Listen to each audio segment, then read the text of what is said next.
여러분 안녕하십니까? 네, 미탭 19.2020 What's New 4회차 머신러닝 강의를 발표를 진행하게 된 이원희라고 합니다. 반갑습니다.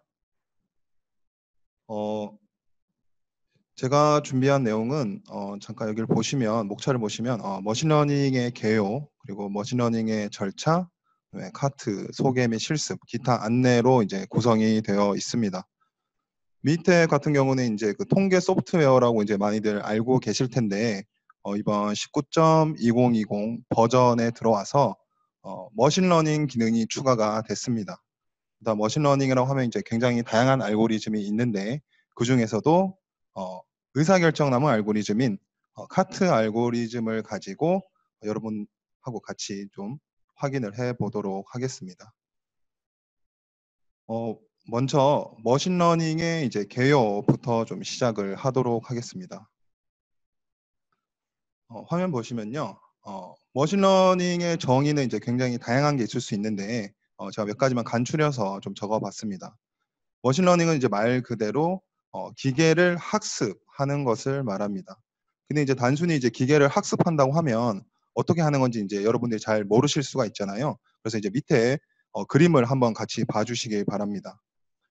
여기 있는 이 그 로봇을 기계라고 해 보면 먼저 우리가 알고자 하는 이제 목표값, 즉 y를 인지를 할 필요가 있겠죠.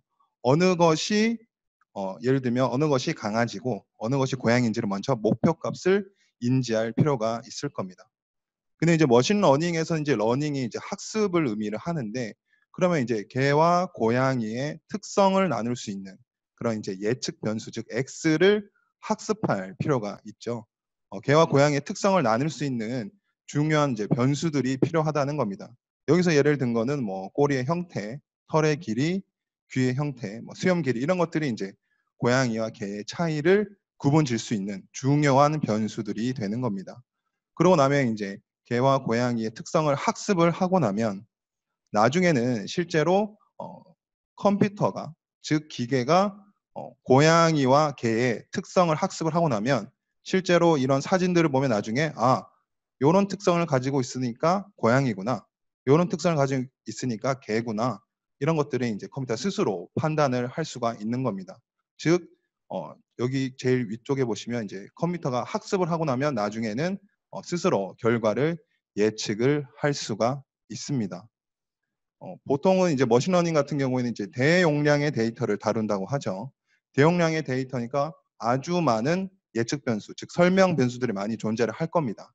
그 안에서 y 값을 잘 설명할 수 있는 특성들을 찾아내서 결과론적으로는 y를 예측하는 것에 목적이 있다고 할 수 있겠습니다. 머신러닝은 크게 두 가지로 구분을 할 수가 있습니다. 슈퍼바이즈드 러닝이라고 하는 지도 학습이 있고 그다음에 비지도 학습이라고 하는 언슈퍼바이즈드 러닝이 있습니다.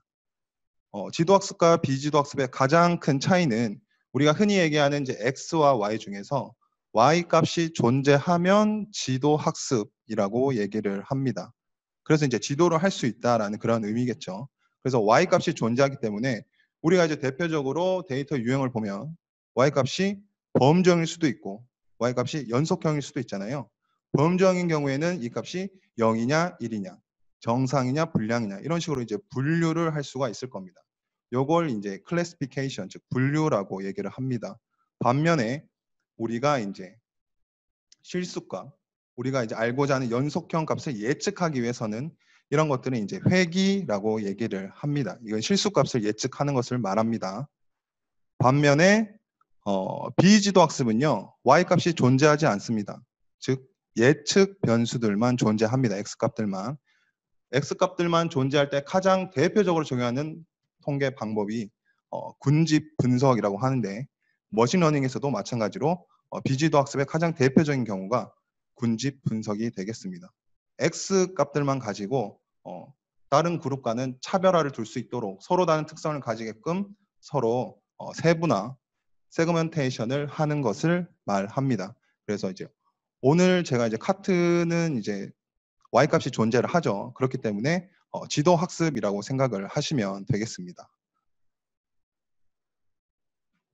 그리고 이제 전통적인 통계와 이제 머신러닝의 이제 차이를 좀 설명을 드릴까 합니다. 예를 들어서 우리가 이제 온도와 시간, 압력을 가지고 어떤 특정 값을 예측을 한다고 한번 해볼게요.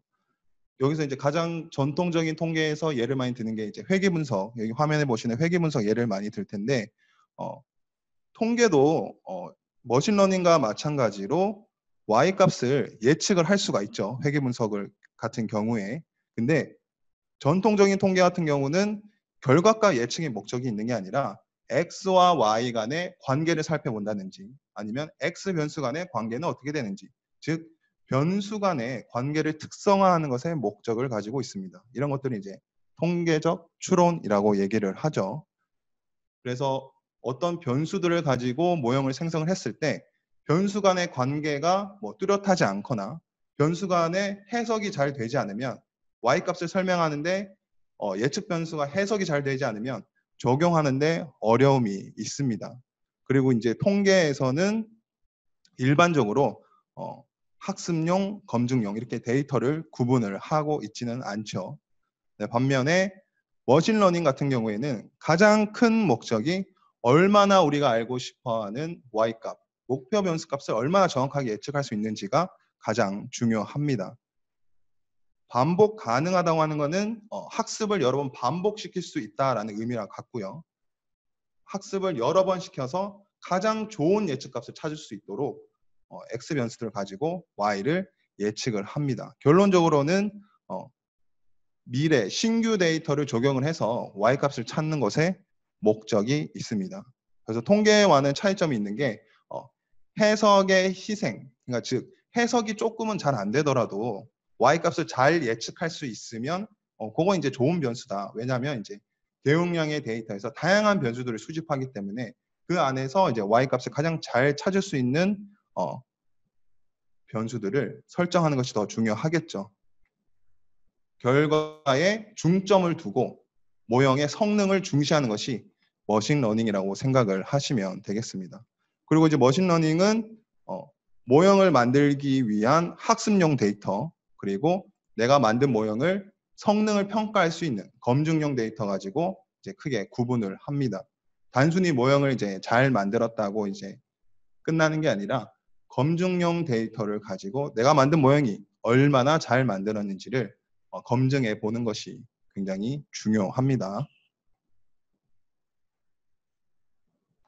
머신러닝은 그럼 과연 왜 필요한가 한번 생각을 한번 해보면 지금 과거와는 다르게 이제 컴퓨터 시스템이 많이 발전을 했고 과거에 비해서 이제 실시간으로 데이터가 수집이 되고 있습니다. 당연히 데이터 수가 증가할 거고 고려하지 못했던 예전에는 또는 내가 알지 못했던 이런 변수들도 굉장히 많이 수집이 되고 있죠.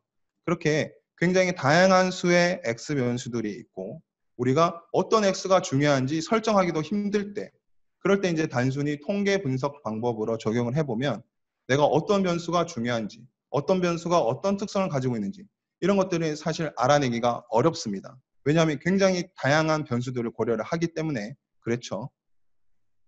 그 통계 분석에 대안이 될 수 있는 게 바로 머신러닝 기법입니다.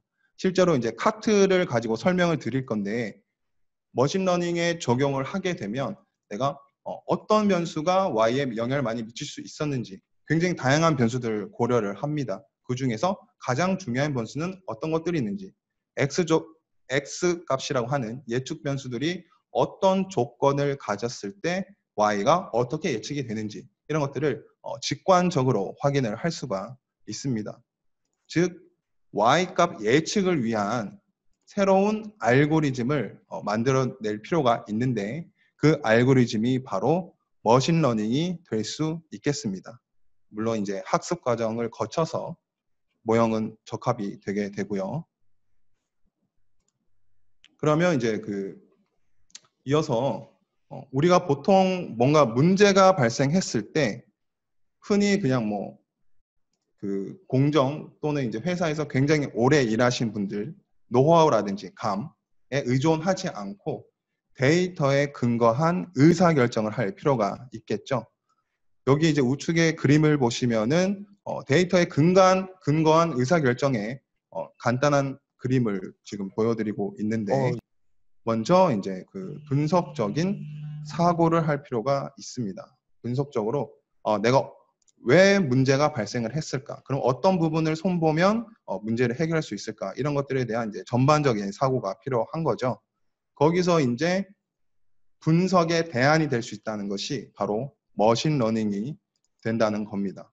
그러면 머신러닝은 대표적으로 우리 예를 들면 공정에서 문제가 발생했을 때 문제를 발생시키는 가장 큰 근본적인 원인은 무엇인가, 이런 것들도 찾아볼 수도 있겠고요. 아니면 공정 과정에서 굉장히 다양한 변수들이 발생을 할 텐데, 이 발생하는 변수 중에서 어떤 변수가 공정의 변동을 크게 하는지, 이런 것들도 제가 오늘 설명드리고자 하는 카트 기능을 통해서 확인을 하실 수 있습니다.